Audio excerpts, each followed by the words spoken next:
IDIC speaking, and welcome to this video. Right, another army evolution for you, and today I want to take a look at what I call my lock list, which is a Tyranid army based around my absolute most favourite Tyranid and potentially model in the whole 40k universe, the Mawloc. I absolutely love it. And as you can see, I have three. I'll talk about the models in a second, but first of all I want to take you right the way back to 5th edition. Now in 5th edition I wasn't using Mawlocs, I was using Trygons. I had the Trygon list where you had 3 Trygons and behind them you had the 3 Tervigons, and then you had some maybe Hive Guard as well, Doom and Melanti coming down, and you just like ploughed forward. The Mawloc in those rules, in those days, wasn't actually that good, even though I did prefer the model. So my 3 Mawlocs that you see in front of you, the 2 on the left are fully magnetised between the 3 models. The head comes off, the side tentacles, the tongue, the tails, the scything talons, they all come off. I have a video how to magnetise this particular model. I will put a link to that in the description below for you to go check out if you're interested. Now the one on the right was my very first model, which to be fair I actually made into a Trygon. I didn't magnetise it at all, I glued it all together. Of course, as I discovered I liked the Mawloc better, and also the Mawloc rules became better, I needed to change that, and I successfully did that. Again, I've got a video about that in the archive, so I'll put a link to that video as well. But things like the tongue, I basically managed to magnetise the tongue, and then these pieces here I glued together and sort of magnetise them, and I won't go into that too much. I've got a video on that if you're interested. So yeah, 5th edition I was playing Mawlocs, Trygons, and then 6th edition hit and the Mawlocs got better. So I started to think about a list built around Mawlocs.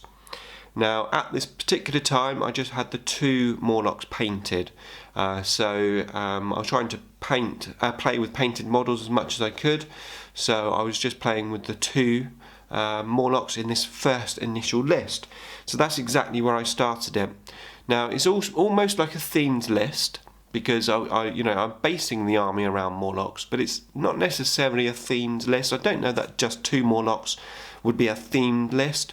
I think it's like a good starting point, and that's the difference. Unlike my flayed ones, I'm using 60 flayed ones. For me, that's a themed list. Building a list around certain units or a couple of units, don't think is necessarily themed, but I think it's a good, interesting way to go, especially if that model is your most favourite model. So I started off 2 Mawlocs in the list. We were playing 1750 points then, so that was my sort of aim.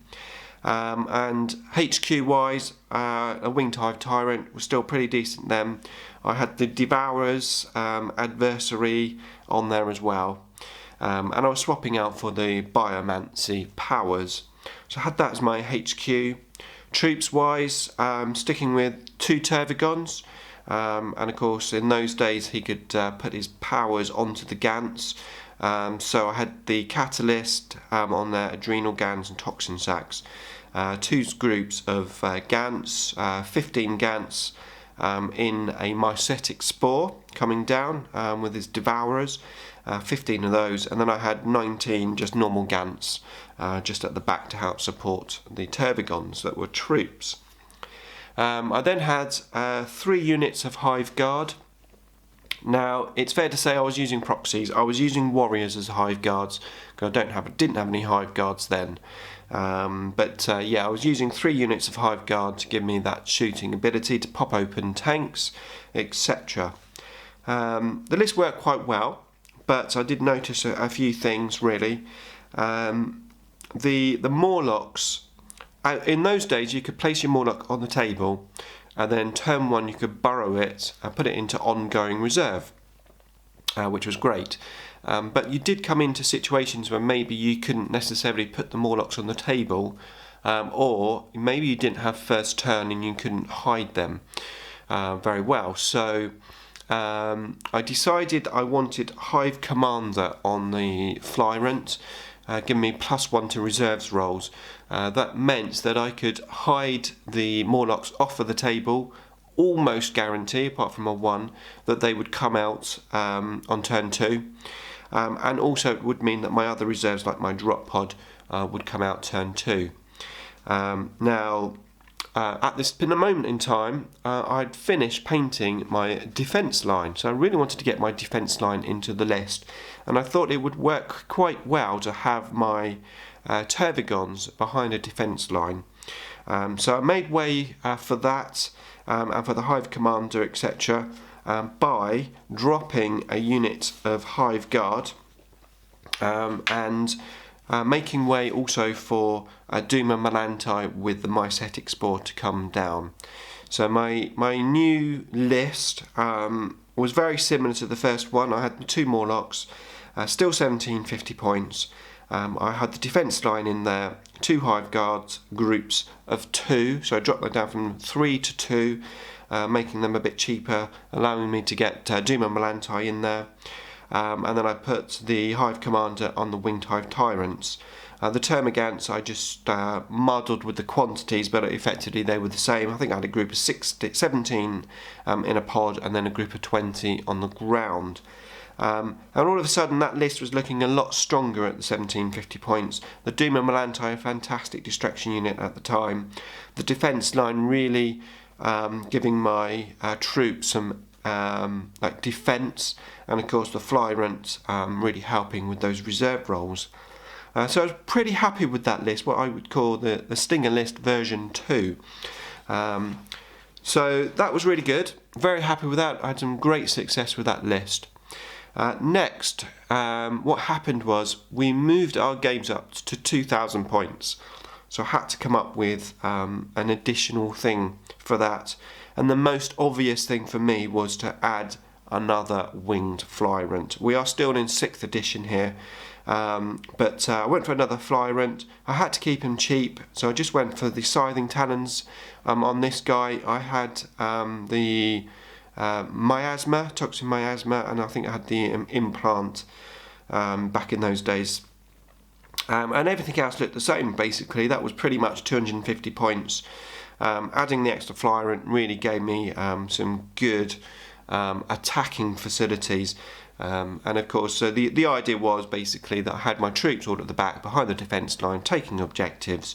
The 2 winged Flyrants just went out and did as much damage as they could until the 2 Mawlocs came in. And then I had the Hive Guard to have the sort of anti-tank side of things, and the Duma Melanti with that extra added distraction. Now Duma Melanti in those days was either awesome or really bad. Most of the time for me he was awesome. I mean, getting him up to I think I had like 10 wounds or something ridiculous. After, when he killed someone, he regenerated wounds and stuff. I'm not going to go into Duma Melanti too much here, but he was awesome.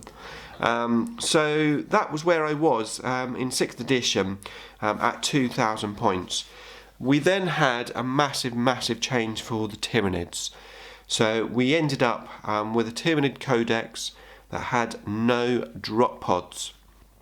Now I have to be honest, when that happened, I actually stopped playing Tyranids for a while because I just couldn't get my head around how I was going to use them.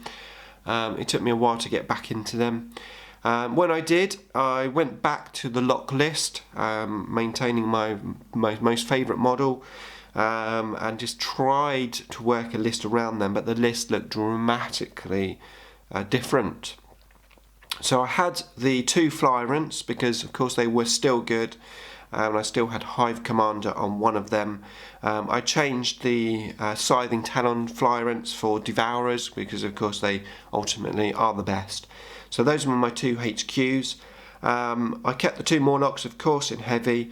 Elites, I had the 2 Venom Thropes and a group of Zone Thropes because those were the best Elites choice from that new codex.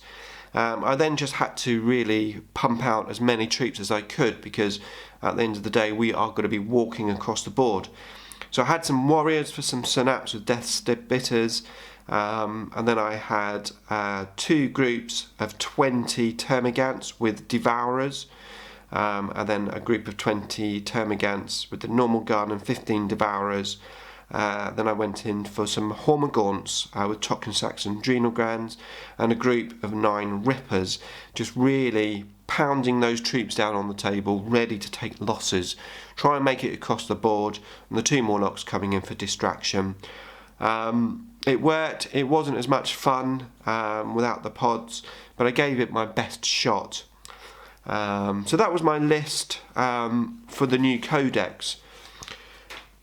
Of course, things changed. GW very, very kindly gave us some drop pods, the Tyranid, I think it's called. The drop pods were back again, and I was very excited by that. So excited that it inspired me to get my 3rd Mawloc painted. So I painted the 3rd one, and now I was ready for a full lock list with 3 Mawlocs. Now I was never going to have more than 3. I know obviously now you can have like whatever you want on the table. I think 3's enough to have to really make it themey. 3's scary enough and works quite well. So 3 Mawlocs in the list. So I had the 2 Flyrants, once again with Devourers. I did drop Hive Commander from them. In the troop section I had the Trygon still, but of course only 1, because now things had changed. You had to have 30 termagants to change them into troops. But so I just went for the 1 Trygon with the 30 termagants as my troops. I put regeneration on that Trygon just to really try and keep him alive behind the defence line. Then I had 2 squads of termagants in pods with a mixture of guns, 14 devourers and then 5 flesh borers in a pod with the I think it's the barb strangler, is it, on the top. So 2 big squads of those coming in deep striking along with the 3 Mawlocs, because of course there was no Dumamelanti. 2 Venom Thropes, they go behind the defence line with the Trygon and Termagants to try and help with those cover saves. And then 1 group of Hive Guard, just to give me that little bit of armour piercing unit, which I can potentially either have behind the defence line or indeed hide them behind the piece of terrain, because they can shoot through terrain. The list working really well, really happy with it, very, very pleased to have the drop pods in. And I think, and you can see now really I've got the base of how the list works, and that in turn freed up my thinking for the list and allowed me to really experiment. So the core of the list effectively is the 2 Flyrants with the 3 Mawlocs, with the defence line with my basic troops behind, and then with whatever points I have left from that I can, like I said, experiment. So my next list I really did have fun with. Any new units that I painted went into that list. So I finished painting my Harpy, my brand new Broodlord, the one that was in the set. So I had Gene Stealers in there with the Broodlord, I had the Harpy in there. Also finished painting my Toxicrene, so I put the Toxicrene in there. So dropping some of those elite units, adding in some extra units, maintaining the 3 Mawlocs, maintaining the 2 Tyrants, and maintaining the core troops of the Trygon behind the defence line. And that list, in all those carnations, have been very successful. The Mawlocs are really good. They're very cheap for what they do. Yes, they can mishap and die. It doesn't happen very often. Having 3 means if 1 does mishap and die, you still have 2. If you have a Mawloc which doesn't come in on reserve, you still have, at least a couple of others. And they're really fun unit to play.